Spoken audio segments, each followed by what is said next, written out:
En este video veremos cómo aplicar el concepto de trabajo en un problema. Dice así: un bloque de hielo de 100 kilogramos resbala hacia abajo por un plano inclinado de 15 metros de longitud y 9 metros de altura. Un hombre empuja el bloque hacia arriba con una fuerza paralela al plano de tal manera que resbala hacia abajo con velocidad constante. Si el coeficiente de roce, el μ, es 0,15, determinar la fuerza ejercida por el hombre, el trabajo realizado por él, trabajo realizado por el peso del bloque y el trabajo neto realizado sobre el bloque. Entonces, como aquí hay un dato importante, velocidad constante, como sabemos que el bloque está con velocidad constante, ya podemos responder esta pregunta que está acá, que dice trabajo neto realizado sobre el bloque. Esto ya sabemos que va a ser 0, porque el bloque está con una velocidad constante. Bien, para resolver esto vamos a hacer varios cálculos. Entonces voy a ir desarrollándolo y borrando la pantalla. Tenemos un bloque inclinado donde nos está diciendo que tenemos un cuerpo, ponerlo aquí, el cuerpo de masa 100 kilogramos. Este bloque se desplaza hacia abajo, así que aquí tenemos nuestro desplazamiento. Hay una fuerza entonces que lo está subiendo. Tenemos que esto es 15 metros. La longitud dice un plano inclinado de 15 metros, así que el 15 metros está aquí en el plano inclinado y que tiene una altura, esta distancia que está aquí es de 9 metros. Eso es lo que tenemos, ¿cierto? Tenemos entonces una fuerza F acá. Ahí la superficie tiene una rugosidad, tiene un μ. No sabemos este ángulo del plano inclinado, que lo voy a llamar beta, no sabemos el ángulo. Bien, entonces vamos a hacer, lo primero que vamos a hacer es nuestro diagrama de cuerpo libre.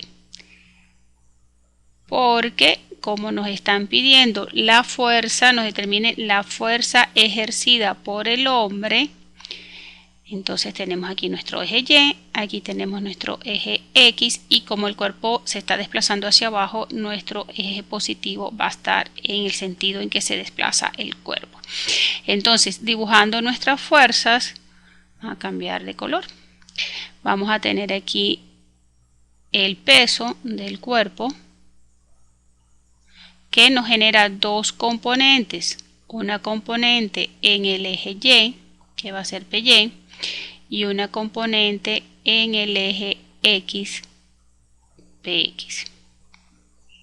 ¿Ok? Tenemos entonces la normal, aquí, la normal. Tenemos, el cuerpo se mueve hacia abajo, así que tenemos nuestra fuerza de roce acá. Fuerza de roce. Y la fuerza que ejerce el hombre también es hacia arriba. Entonces la tenemos en esta parte. Este es nuestro diagrama de cuerpo libre. Vamos a generar entonces nuestras dos ecuaciones que salen de nuestro diagrama de cuerpo libre. Entonces serían las sumatorias de las fuerzas en el eje X y tenemos las sumatorias de las fuerzas en el eje Y, lo que también llamamos que las sumatorias de la fuerza en el eje X son las ecuaciones de movimiento y las sumatorias de las fuerzas en Y son las ecuaciones de no movimiento, porque el cuerpo no se está moviendo ahí. Entonces tenemos P de X menos F menos la fuerza de roce debe ser igual a masa por aceleración. Pero el cuerpo está en velocidad constante, así que este término es 0. Y las ecuaciones de no movimiento o en el eje Y van a ser la normal menos la componente Y del peso. Y esto va a ser igual a 0 porque el cuerpo no se está moviendo.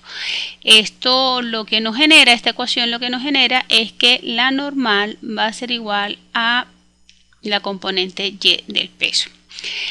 como nos están pidiendo la fuerza, quiere decir que de esta ecuación hay que despejar la fuerza. Entonces, si despejamos de acá, nos va a quedar que menos F va a ser igual a la fuerza de roce menos la componente X. ¿Sí? La componente X del peso está positiva, pasa a negativa, la fuerza de roce está negativa, pasa a positiva, pero tenemos aquí que la fuerza F está negativa, así que vamos a cambiarle el signo a esto.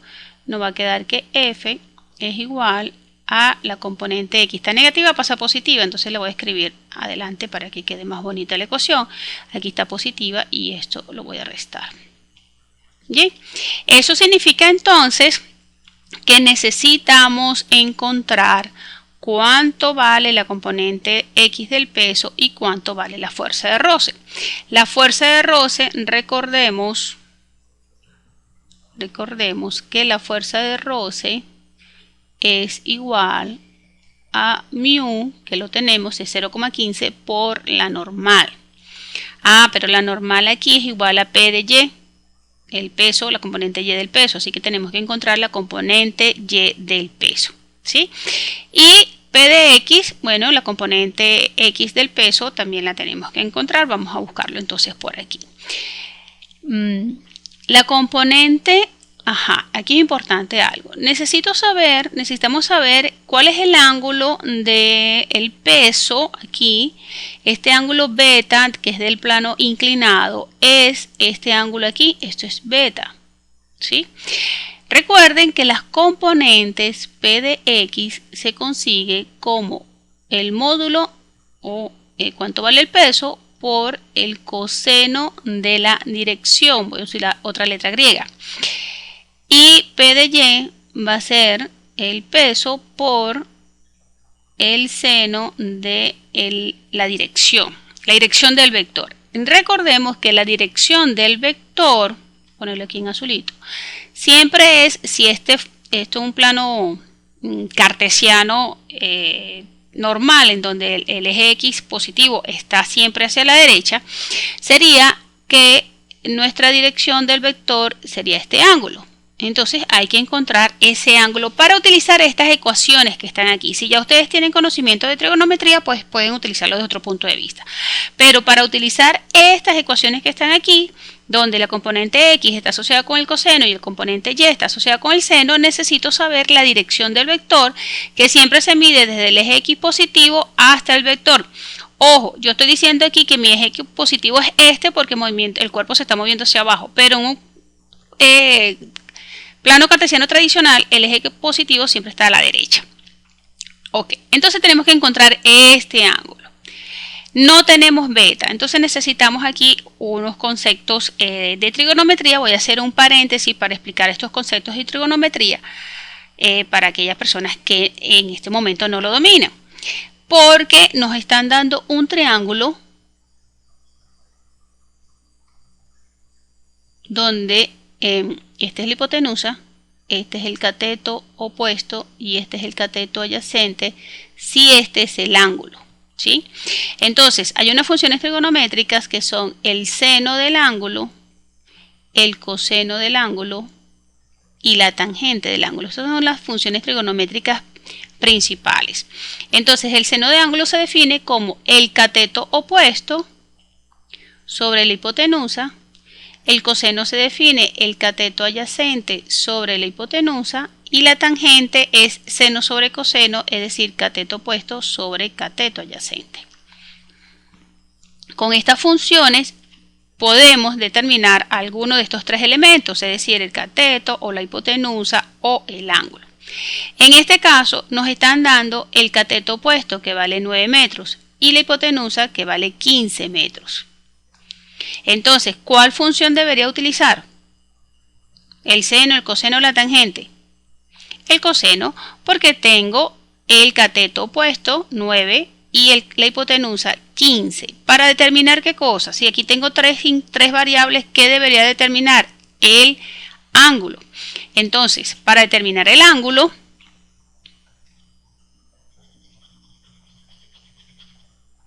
se despeja el ángulo de aquí de la siguiente manera. beta es igual al arco seno, así se despeja las funciones trigonométricas, senos, cosenos y tangentes, se coloca el arco seno del cateto opuesto sobre la hipotenusa. En la calculadora, el arco seno es equivalente a colocar el seno a la menos 1.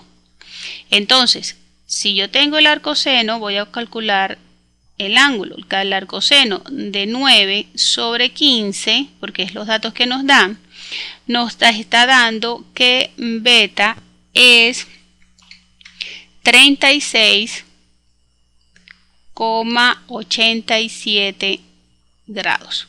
Ese ángulo es este señor que está aquí, lo voy a poner por aquí en mi plano 36, porque voy a borrar por allá, 36,87.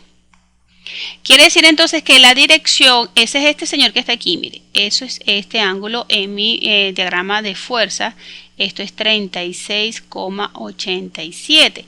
Entonces yo puedo encontrar la dirección de dos maneras, a 270, que es este señor que está aquí, este eje vertical, 270, le resto 36,87 y me va a dar la dirección del vector.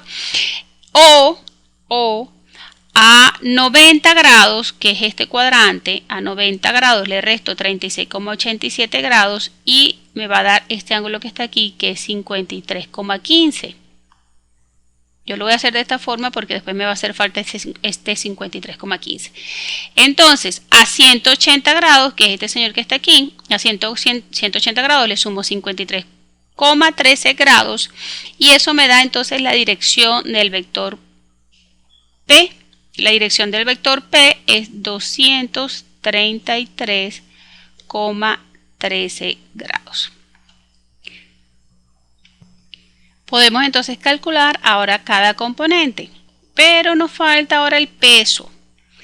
Entonces calculemos por aquí, vamos a poner por este punto que el peso, recordemos que es masa por gravedad.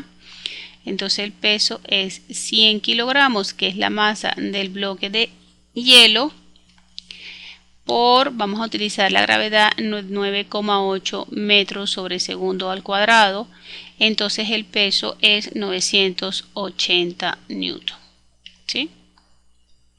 Ok, entonces podemos calcular nuestras componentes. La componente X sería entonces 980 newton por el coseno de 233,13 y nos está dando 500, nos da negativo 588 newton. ¿Por qué nos da negativo? Bueno, porque viendo esto en un plano cartesiano normal, primer cuadrante, segundo cuadrante, tercer cuadrante, esta componente X es efectivamente negativa, ¿sí? Ahora, este signo negativo no lo voy a colocar yo aquí en la ecuación porque estas ecuaciones vienen de mi estudio de fuerzas. Entonces ya aquí en el estudio de fuerzas ya yo consideré los signos. Entonces solamente voy a tomar el módulo. Pero la componente X utilizando este ángulo es ciertamente negativa. ¿Sí? Entonces la componente Y es 980 newton por el seno de 233,13 y eso nos está dando una componente de menos 784, la misma explicación de la componente X. Da negativa, aquí está, en nuestro diagrama da negativa, no la voy a considerar aquí negativa porque ya la puse en mi análisis de ecuaciones, ya yo puse que eso era una componente negativa. Entonces, lo primero que puedo decir es que la normal vale 784 newton, así que yo puedo calcular ya la fuerza de roce, 0,15 por 784 newton, eso me da que la fuerza de roce vale 117,60 newton. Aquí tengo mi fuerza de roce, quiere decir que entonces ya puedo calcular cuánto vale F. F va a ser igual a la componente X, nos dio 588 newton, le resto 117,60 que son la fuerza de roce y me está dando que F vale 470. ¿Ok? Bien, entonces puedo calcular el trabajo de referente a esta fuerza. El trabajo va a ser igual 470,40 newton por... Bueno, no, aquí voy a borrar la pizarra para poder hacer la explicación y el cálculo de trabajo de manera correcta. Ok, entonces, el trabajo de la fuerza F va a ser igual el módulo de la fuerza F por el desplazamiento por el coseno del ángulo que formen estos dos vectores. Recordemos que el bloque está en un plano inclinado, entonces él se desplaza en este sentido, este es el desplazamiento, y la fuerza está en este sentido, F. ¿Cuál es el ángulo que forma entre ellos? ¿Qué ángulo se está formando aquí? 180 grados. Entonces, el trabajo de la fuerza F va a ser 470,40 newton, que es el valor de la fuerza, por 15 metros, que es el valor de la distancia, por el coseno de 180 grados. Eso me va a dar entonces un trabajo negativo de menos 7056 joules. ¿Sí? Ajá. El otro trabajo que nos estaban pidiendo era del peso del bloque. Entonces, vamos a hacer lo mismo aquí. Igual, el módulo del peso por el módulo del desplazamiento, es decir, la distancia por el ángulo que forme. Entonces, el desplazamiento es en este sentido y el peso es en este sentido. Quiere decir que yo voy a averiguar este ángulo que forma entre ellos. Y por eso anteriormente le dije que me interesaba este ángulo porque nuestro plano cartesiano estaba aquí y habíamos determinado este beta. Este es 53,13. Este ángulo me sirve porque este es el que voy a colocar aquí. Entonces el peso son 980 newton por 15 metros por el coseno de 53,13, que es el ángulo que forma el desplazamiento con el peso. Entonces esto nos da que el trabajo debido al peso es 8820,02 joules. Y la última pregunta era el trabajo neto, que fue lo primero que resolvimos. Te habló Esther Morales desde Caracas, en Venezuela, en la profematemática.com, y nos vemos en un próximo video.